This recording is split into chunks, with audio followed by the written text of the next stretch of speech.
하나님 말씀 보겠습니다. 빌립보서 2장 9절에서 18절 말씀입니다.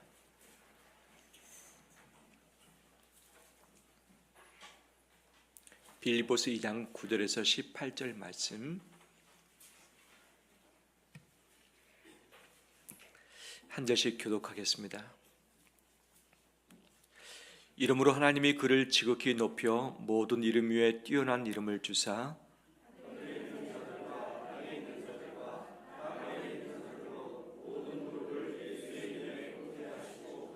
모든 입으로 예수 그리스도를 주라 시인하여 하나님 아버지께 영광을 돌리게 하셨느니라.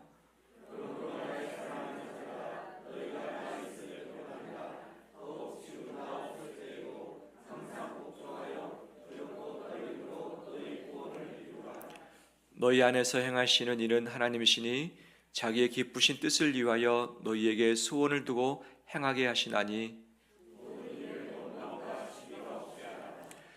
이는 너희가 흠이 없고 순전하여 어그러지고 거스르는 세대 가운데서 하나님의 흠 없는 자녀로 세상에서 그들 가운데 빛들로 나타내며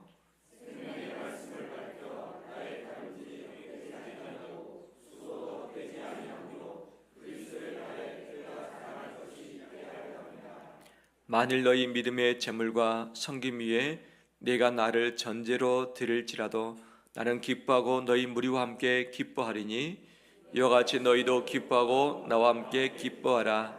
아멘. 저 앞에 나오신 우리 온 성도들에게 부활의 기쁨이 가득하길 소망합니다. 아멘. 서로 인사 나눌까요? 예수님 부활하셨습니다.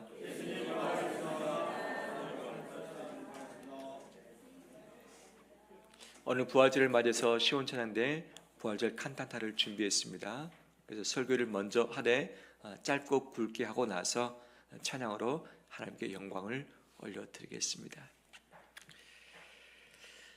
제가 질문 드리겠습니다. 학교에서 나는 1등을 한 번이라도 해봤다. 그래도 몇 분 드시고, 감사합니다. 그 1등이 달리기 1등이셨죠? 실제 1등을 한 사람은 별로 없습니다. 왜? 1등 한 명 외에는 모두가 다 2등부터 꼴등까지 딱 연장되었기 때문이죠. 제가 초등학교 때, 국민학교 때 운동회를 봄에 가을에 했습니다. 총 12번 했는데 그 중에 달리기에서 상 받은 적이 딱 한 번 있어요. 2등 했는데 어떻게 제가 2등 했는지 모르겠어요. 그때 공책 2권을 받았던 것으로 생각나는데 그 예에는 3등 안에 들어본 적도 없어요. 그래서 운동회 달리기는 제게는 별로 좋지 않은 기억으로 남아있기도 하는 거죠. 중학교 다녔는데 학교 선생님이 저를 저축부장을 시켜놨어요. 저축부장. 그때는 한 달에 한 번씩 돈을 가지고 와서 저축했죠. 국가에서 저축 장려를 했습니다. 그래서 학교별로 저축상도 줬었고 학급별로 저축상을 줬었죠. 한 반에 70몇 년도 공부하는데 저축상은 몇 명 받을까요? 한 명. 저는 받았을까요? 못 받았을까요? 저축상은 못 받았지만 이름은 늘 적혀 있었습니다. 어떤 이름? 칠판에 저축 안 한 학생 이름이 저희 이름이 있었어요. 저축부장이라고 한다면 돈을 걷어가지고 교무실 가면 그 은행 직원이 나와 계세요. 그분하고 정리해가지고 드리고 그다음에 저축 통장에다가 금액을 적어주면 저랑 찍어주면 가지고 와서 학생들에게 나눠주는 역할을 했는데 가장 저축 금액은 최하 금액이 3,300원 잊지 못합니다. 3,300원. 그다음에 2구자, 3구자 좀 넣을 수 있는데 그 3,300원을 가져오지 못해서 이름이 자주 적혔던 것이 저의 상황이었습니다. 지금도 생각하면 마음이 아프죠. 창피하죠. 저축부장이 저축에 모범이 되지 못하는 것이 지금도 아픔이 있습니다. 이 이야기를 제 아내에게 했는데 저는 다른 이야기를 합니다. 학교에서 저축상 받았대요. 어떻게 해서 받았냐? 장모님이 학교 다닐 때 수표 10만 원짜리 줬대요. 잘 살았는가? 그렇지 못했는데 정말 저축해야겠다는 뼈저린 마음 가지고 자식들에게 가르치기 위해서 10만 원 줬대요. 한 달에 10만 원씩. 그때 40년 전입니다. 40년. 엄청난 돈 아니겠어요? 그래서 상까지 받았대요. 저는 상 받지 못한 이름에 늘 올라가 있고, 누구는 상 받고. 참 마음의 온도차가 크죠. 우리 모두는 경쟁 사회에 있습니다. 직장도 너 어느 직장 나가느냐 할 때 난 이 직장 나간다, 명함을 딱 내밀 수 있는 그런 뿌듯함, 자랑스러운 직장도 있는가 하면 어느 직장 나가느냐, 나 그냥 조만한 데 나가고 있다. 명함이 없을 수도 있고, 명함을 내밀기가 좀 마음이 좀 언짢을 수도 있는 것이 우리의 삶인 것이죠. 1등만 알아주고 유명한 것만 알아주는 것. 유튜브에 수많은 영상들이 올라왔는데 내가 올린 또는 나하고 연관된 이 영상이 얼마나 클릭되어지고 얼마나 좋아요가 눌러졌는가에 따라서 이 금액이 다 달라지는 것이죠. 왜 유튜브가 이렇게 세졌는가? 왜 자극적인 것들이 많아졌는가? 이 클릭수, 좋아요 수가 이 광고비하고 직결되기 때문에 더 많은 사람이 보도록 하기 위해서 계속 이것을 더 자극적으로 만들어내고 가짜 뉴스를 만들어내는 것이 우리의 모습이 된 것이죠. 그래서 유튜브 보면 한번 보면 빠져드는 것이 우리의 삶이죠. 특히 쇼츠 잠깐의 영상들 한번 보면 30분이 그냥 훌쩍 가버리는 것. 근데 너무 신기하기도 하고 재밌기도 하고 눈을 뗄 수 없는 것이 요즘에 우리의 삶이지 않는가. 누가 더 많은 클릭을 얻는가를 위해서 애를 쓰고 있는 것이 우리 모습이죠. 연예인들이 많은데 연예 대상은 한 명. 또 이 연극하는 이 모든 부분도 역시 상을 주고, 상을 받지 못한 사람은 상대적으로 박탈감을 당할 수밖에 없는 것이죠. 그래서 우리는 경쟁 사회에서 살면서 실패감, 압박감, 낙오자, 박탈감, 이것들을 받게 되고 자존감의 상처를 받게 되는 것이 우리의 삶이죠. 늘 비교시킵니다. 비교시키는데 나보다 더 못하는 사람과 비교하면 내가 좀 나을 텐데, 우리는 비교 대상을 나보다 더 빠른 사람, 더 높은 사람, 더 멋있고 예쁜 사람과 비교를 합니다. 우리 옆에 분 얼굴 한번 볼까요? 나보다 예뻐요? 나보다 더 멋있어요? 얼굴 보면서 나의 장점, 내 자부심이 있는데 이것보다는 상대방이 나보다 더 나아 보이는 부분이 주목되게 되면서 내 마음이 위축되게 되는 것이 우리의 마음의 모습이기도 하는 거죠. 이 시대는 늘 경쟁시킵니다. 그래서 남보다 더 높이, 남보다 더 많이, 남보다 더 빨리, 남보다 더 멋지게 있어야지만 행복한 것이고 성공한 것이다. 그렇지 못할 때 행복 누리지 못하고 실패한 자다라고 낙인을 딱 찍어놨는데, 이것이 진짜 사실인가? 사실 아닌 것인데 이것으로 말미암아 내가 평가받고 내 스스로 자괴감을 가지면서 실패감을 갖는 것은 우리의 슬픔이라 할 수 있겠죠. 요즘 나의 마음은 어떻습니까? 슬프고 꿀꿀하고 우울합니까? 아니면 감사와 자랑이 있습니까? 자랑도 상대방의 기를 죽이면서 하는 자랑은 이것은 못된 자랑입니다. 못된 자랑.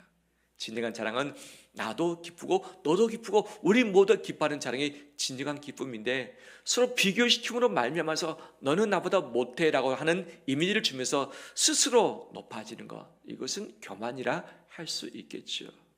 이 시대가 참 많이 병들어 있는데 이런 부분에서 탈피하는 것이 우리의 숙제이기도 하는 것이죠. 그래서 이 문제를 어떻게 탈피할 것인가, 많은 시도들이 있습니다. 느림의 미학이라는 단어를 들어보신 적 있죠? 느림의 미학. 슬로우 푸드, 슬로우 라이프, 슬로우 시티.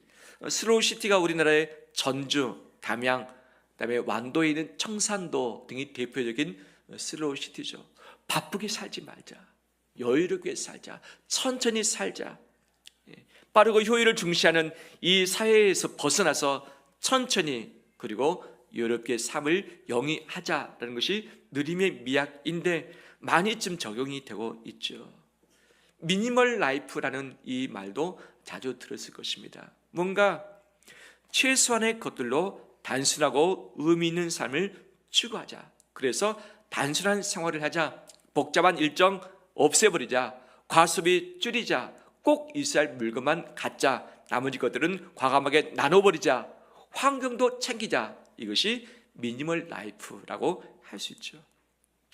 비움의 철학도 있죠. 불필요한 것들을 내려놓고 내면의 본질과 진정한 가치를 추구하는 삶을 살아보자라고 하는 거죠. 그래서 욕심 버리자, 집착 내려놓자, 단순하자, 자연스럽자, 내면의 충만함을 추구하자, 무위의 삶을 살자, 억지로 뭔가를 이루려고 발버둥 치지 말자. 그냥 자연이 흘러가는 대로 내 자신을 맡기면서 그냥 자연스레 편안하게 살아가자. 이것이 비움의 철학이라 할 수 있죠.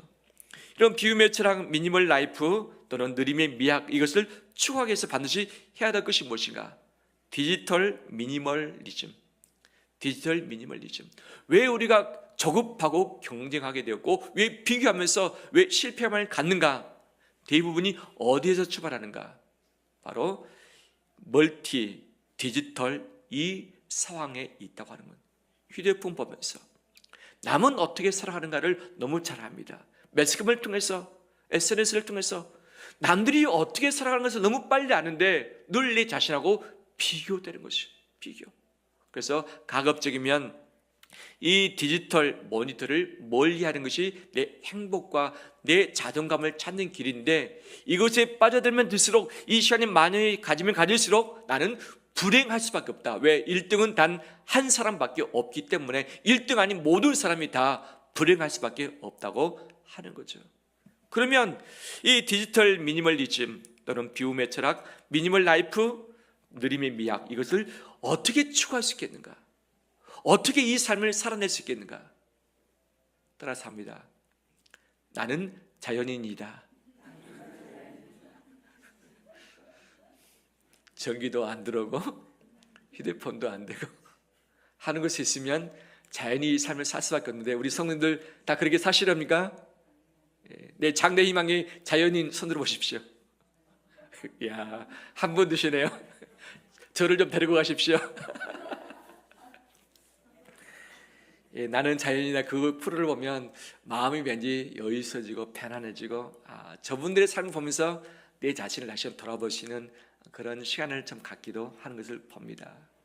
우리 모두는 그 삶을 살아가기에 쉽지 않습니다.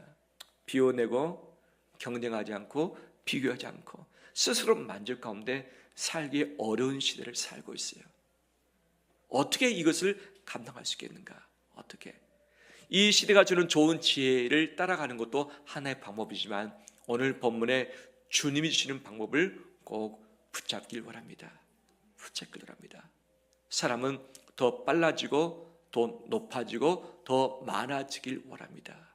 하지만 예수 그리스도는 가장 높은 영광의 보좌를 내려놓으시고 우리 가운데 오셨고, 가장 낮은 종의 형체의 사람의 모양으로 존재를 하셨고, 죽기까지 복종하셨고 고난을 받아주셨습니다. 이 시대가 추구하는 것에 정반대의 삶을 사셨던 것이죠. 왜 그러셨는가? 우리의 구원과 생명을 위해서, 우리의 구원과 생명을 위해서 그분은 이 시대가 살아가는 반대의 삶을 사셨고, 이것을 우리에게 선물로 주셨습니다. 선물로 주셨습니다. 이 구원과 생명을 받아 누리기 위해서 예수 그리스도의 삶을 닮아감으로 높아지기보다는 낮아지고, 많이 가지기보다는 적게 가지고, 넓은 길보다는 좁은 길로, 바로 큰 문보다는 작은 문으로 가는 것이 주님을 닮아가는 삶이고, 주님이 주시는 행복과 성공을 받아 누리게 되는 줄 믿습니다. 주님은 이것을 선택하셨습니다. 스스로 낮아지시고 스스로 작아지시고 스스로 고난을 받으셨던 것이죠. 그러면 이렇게 하셨던 예수 그리스도를 하나님은 어떻게 하셨는가? 9절 말씀을 보겠습니다. 9절 함께 읽겠습니다.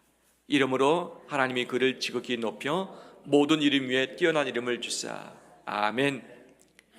이러므로 이 단어가 무엇인가? 예수님이 낮아지시고 지극히 작아지시고 죽으셨다.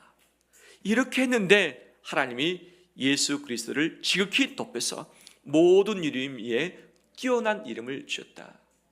말씀하시죠. 10절에 보면 하늘에 있는 자들, 땅에 있는 자들, 땅 아래에 있는 자들, 즉 산자나 죽은 자나 모든 사람이 예수 그리스도 이름 앞에 무릎을 꿇게 하셨다는 것이죠. 모든 권세를 내리시고 그 권세에 복종하심으로 죽으셨지만 하나님은 예수 그리스도를 높여주시사 모든 무릎을 그 앞에 꿇게 하셨습니다. 11절 말씀 함께 읽겠습니다.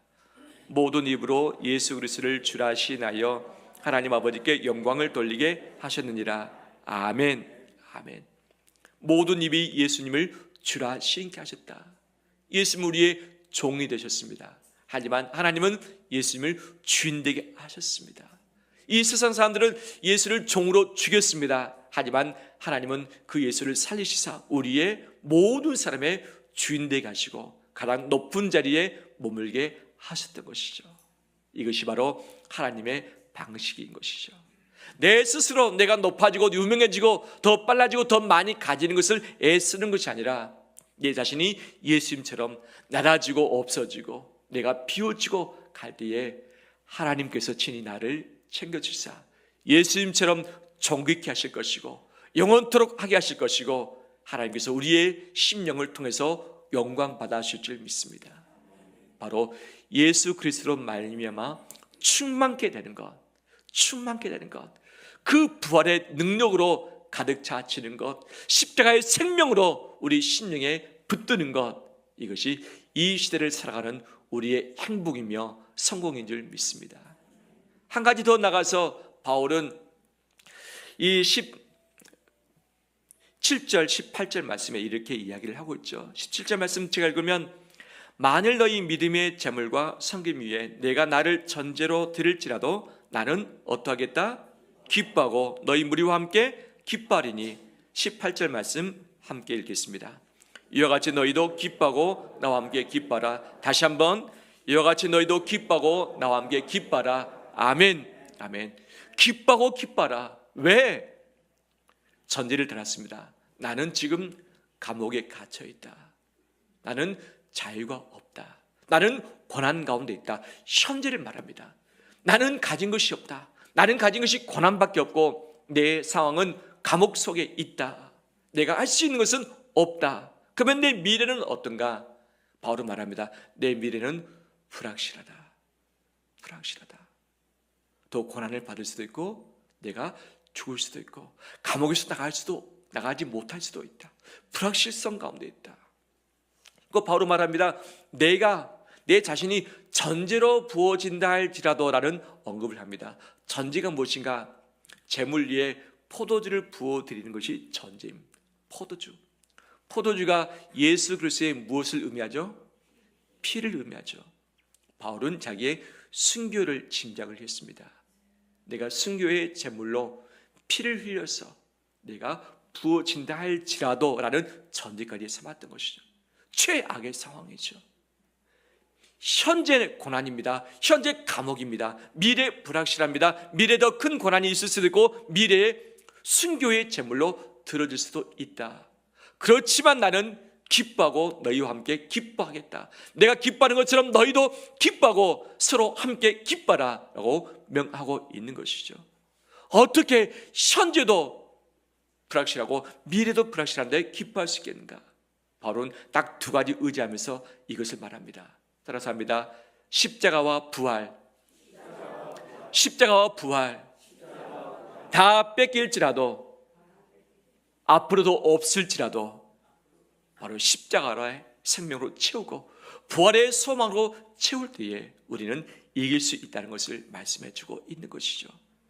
세상과 비교함으로 상대적 박탈감 가운데 실패감 가운데 있기보다 어떤 형편 가운데 있든지 간에 예수 그리스도의 십자가의 생명과 부활의 소망이 우리 심령에 가득 차지길 원합니다. 이것이 나를 살게 할 것이고 나를 일어서게 할 것이고 이 세상 가운데 승리케 하실 줄 믿습니다. 세상은 사탄은 우리를 죽이려 합니다. 우리를 밟아주려고 합니다. 우리를 나고자 되게 합니다. 하지만 우리가 십자가와 부활을 의지할 때 하나님은 나를 살리십니다.